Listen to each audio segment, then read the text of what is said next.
کہ تمل ناڈو کی موجودہ نشستیں 1971 کی بنیاد پر 39 ہیں، اسے 1.5 سے ضرب دیا جائے تو حساب بنتا ہے، یعنی 39 ضرب 1.5 برابر ہے 58.5 یعنی 59 نشستیں۔ پھر 59 نشستوں کو 816 یعنی پارلیمنٹ کی جو نشستیں ہیں جملہ، اس سے تقسیم کیا گیا۔ 59 ڈیوائیڈڈ بائی 816 برابر ہے 7.23% یعنی 7.23%۔ یہ تقسیم دوہرا فریب ہے۔ پہلا، وزیر داخلہ خود جو فارمولا ملٹی پلائی بائی 1.5 استعمال کر رہے ہیں، جبکہ قانون میں واضح ہے کہ نشستوں کی تقسیم مردم شماری کی بنیاد پر ہوگی، نہ کہ کسی کیلکولیشن یا پھر جو ہے ضرب کے فارمولے سے۔ یعنی ایک طرف پارلیمنٹ کو خوش کرنے کے لیے ایک فرضی ماڈل پیش کیا جا رہا ہے، اور دوسری طرف قانون میں آبادی کو فیصلہ کن عنصر ایلیمنٹ بتایا جا رہا ہے۔ ناظرین، آئیے دیکھتے ہیں ان کا تیسرا دعویٰ۔ انہوں نے تیسرا دعویٰ پیش کیا کہ میں یہ تشریحات یعنی ایکسپلینیشنز سرکاری طور پر پیش کر رہا ہوں، لیکن حقیقت کیا ہے؟ آئینی اصول کے مطابق کسی وزیر کی تقریر کی کوئی قانونی حیثیت نہیں ہوتی اگر وہ قانون کے متن سے متصادم ہو۔ سپریم کورٹ آف انڈیا اور حد بندی کمیشن یعنی ڈی لمیٹیشن کمیشن صرف اس قانون کی تشریح کریں گے جو گزٹ میں شائع ہوگا، نہ کہ وہ تشریح کریں گے جو پارلیمنٹ میں پیش کی گئی ہو۔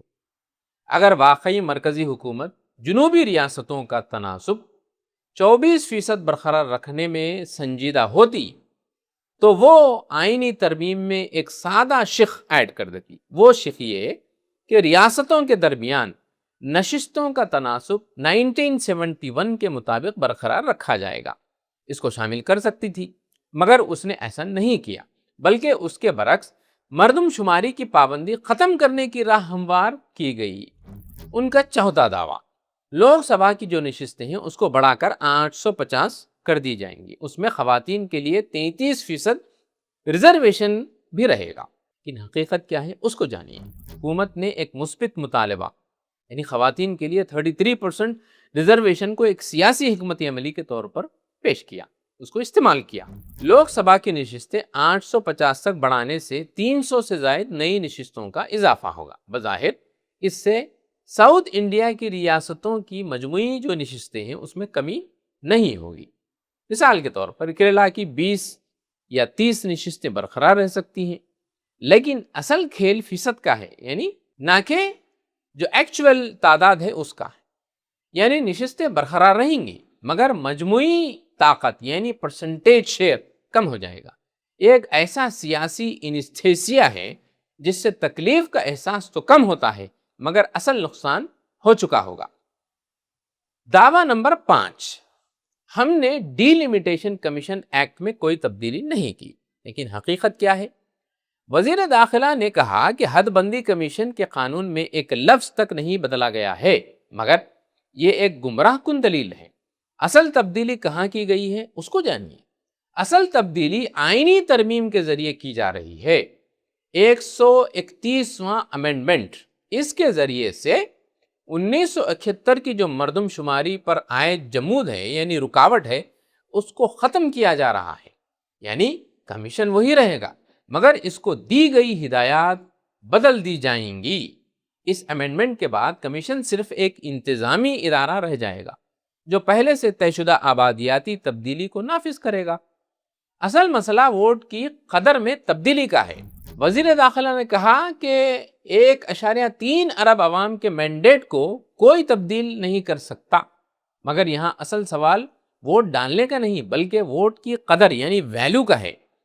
اگر نئی مردم شماری کی بنیاد پر نشستیں تقسیم کی گئیں تو شمالی ریاستوں کا وزن بڑھ جائے گا، جنوبی ریاستوں کے ووٹ کی قدر کم ہو جائے گی۔ یہ خاموش مگر بنیادی تبدیلی ہوگی جو جمہوری توازن کو یعنی بیلنس کو بدل کر رکھ دے گی۔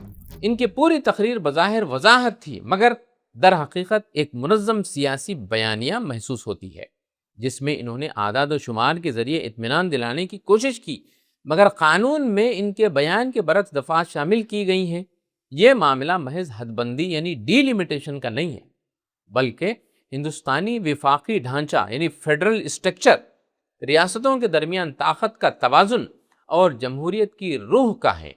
قانون کی اصل روح تو تحریری متن میں موجود ہوتی ہے، کسی کی پارلیمنٹ میں بیان کردہ تقریروں میں نہیں ہوتی، وہ قانون نہیں ہوتا۔ اگر یہ تضاد برقرار رہا تو آنے والے دنوں میں یہ تنازعہ ایک بڑے آئینی بحران کی شکل اختیار کر سکتا ہے۔ ناظرین، یہ تھا آج کا ویوز آن نیوز، پھر ہوگی ملاقات کسی نئے موضوع کے ساتھ۔